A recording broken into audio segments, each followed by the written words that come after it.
Chairperson of Achieve2B, Jon Harvey.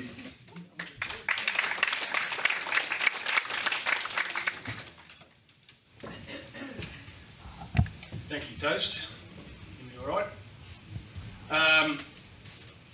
Distinguished guests, matua and wha, ladies and gentlemen, tēnā koutou, tēnā koutou, tēnā koutou katoa. I'd particularly like to acknowledge some people, our Australian guest and company, Fred, and this fantastic group from Melbourne that have come all this way. Welcome. Our first graduates, of course, Tash, Denon and Taylor, and of course Julia and Brent, who we're here really thanks to. It's great to see you here all today for this very important occasion. It's an amazing story of Julia's experience and the official launch and first graduation of Achieve2B. In some ways, sort of one story tells the story of the other, and it's quite a beautiful circular sort of thing. My name's Jon Harvey and I'm the current chairman of Achieve2B. I guess I can link my current involvement to Achieve2B through several threads really. A growing interest in disability, which is sort of piqued by my wife Shirley, who I'd like to acknowledge as well. She runs Links in Whangarei, which is a disability resource and advocacy and all sorts of things. And so through my wife's involvement, I guess I've met some fantastic people there, which really piqued my interest in the disability sector. Secondly, my long-standing friendship with Johnny Wilkinson, Chairman, CEO of Te Aho Trust, and I guess finally meeting or crossing paths with Julia and hearing about her interesting social enterprise that she'd sort of developed and come up with. And so those things all sort of seemed to conspire, inspired and sort of motivated me and I guess gave me the opportunity to get involved. There's been some fantastic orators here obviously, so I'm a little bit, how am I going to match?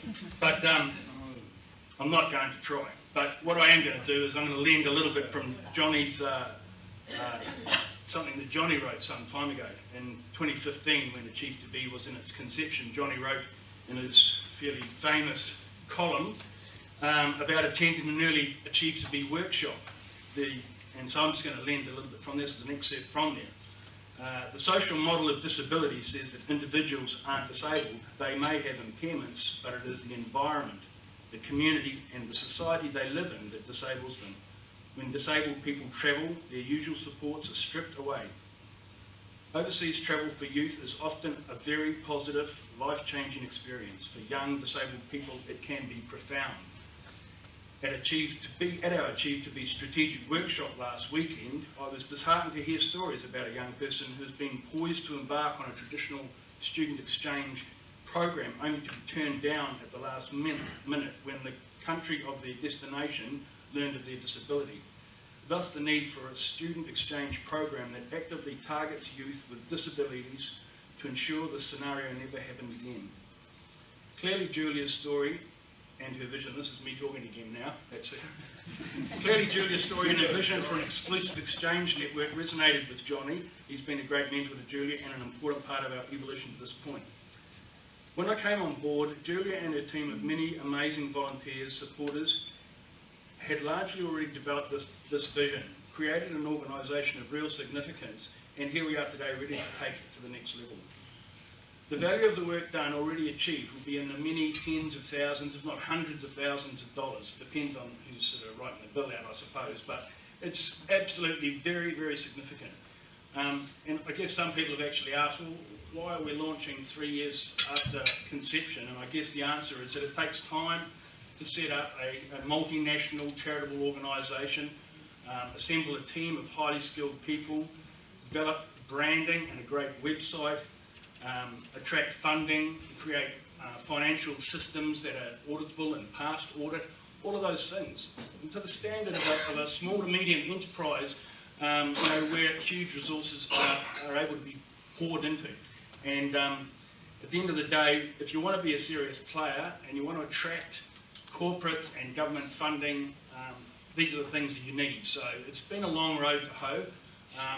We've achieved a great deal and we really are poised now to move forward.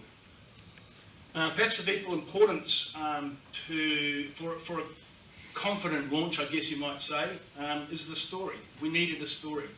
The story is the product. To put things into business terms, it is the product. So in trustee meetings, we often used that old Commonwealth cricket colloquialism, get some runs on the board. So with Taylor and Cash and Denon, we've done that, and so we've got those runs on the board now. All three exchanges were valuable learning experiences, not only for the participants, but for ourselves. They tested our policies and our procedures. We saw it and we received a lot of good, honest feedback that we've taken on board. Like any modern organisation, striving to achieve best practice and all that sort of thing, but that's what we need, and so that's the approach we've taken. So, you know, we're pretty robust and we're open to feedback and suggestions and comments. So please, we are like any big or hope to be big organisation. We're open to it, we can take it. I believe two of the greatest challenges ahead for Achieve2B will be finding the right model for establishing the network throughout New Zealand and Australia and across the world, how we do that, how we link with these organisations and what those linkages might look like.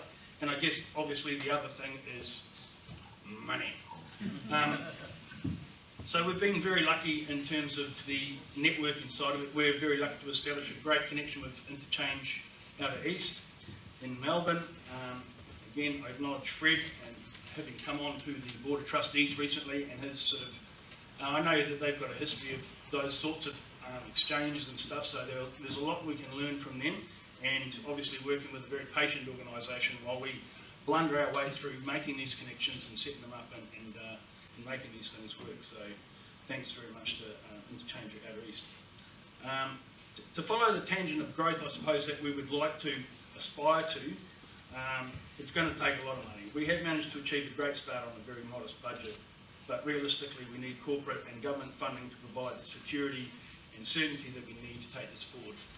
I suppose the thing about this type of thing is it's got a very long life cycle, so it's really hard to commit to things if we don't have the certainty of a few or 5 or 10 or 20 or 50 years. And it's going to be really difficult to keep the organisation funded by getting piecemeal funding. So we need a corporate or a renewable sort of source of funding which can provide us some sustainable future. We've got the strong architecture in place, we've got a compelling story and an inspiring and driven founder in Julia, and I think we're well placed to secure that funding stream, but we need to explore every opportunity. We need to tap into all the connections here, whose auntie's running a business somewhere, or who's got a friend who runs a charitable organisation. So, you know, we've really got to get these networks working and get into this stuff. For Achieve2B, the likely benefit or return on investment, putting my businessman's hat on there, anytime you're going looking for money, there has to be a return on the investment. There's got to be a payback, a pay down. So, you know, it's, the return on investment must be carefully considered. The reward for those that participate in a cultural exchange is more obvious and well documented. There's actually a new book out soon which tells that story a little bit. We've got 3 fantastic examples here of how that might look as well. But there's, you know, there's the next circle of influence. It's the wider family of those that get to participate, the families that receive, and the exchange of ideas and culture. But there's sort of, I think there's further benefit beyond that as well. Consider the, you know, the many wonderful things that the likes of Julia have gone on to create and the impact that that's had on people. And so, you know, the flow-on effect and the flow-on effect and the flow-down effect is really important. You know, to us it's a no-brainer. We're all here because we believe in this concept, but I guess it's about getting the message out there. There's another level of value that sort of keeps springing to my mind, and it's about opportunity. I think of, you know, the Paralympics movement, even Surfability Trust, and, you know, the participants there, but isn't having an opportunity, even if you choose not to take that opportunity, isn't that opportunity still something to value? To have, you know, to live life knowing that those options are there if I want to take them. To me, that's, you know, that's the broadest that's what we're doing. We're trying to deliver another level of opportunity for people with disabilities, and I think that's probably the biggest pay down in many, many years to come. Ultimately our vision is to see a whole generation of young people growing up with the same opportunities in terms of travel and cultural exchanges as everyone else does. So once again, thank you very much for coming today, everybody. And finally, particularly congratulations to our graduates, and I'm sure you'll all join us in celebrating this momentous day. Thank you.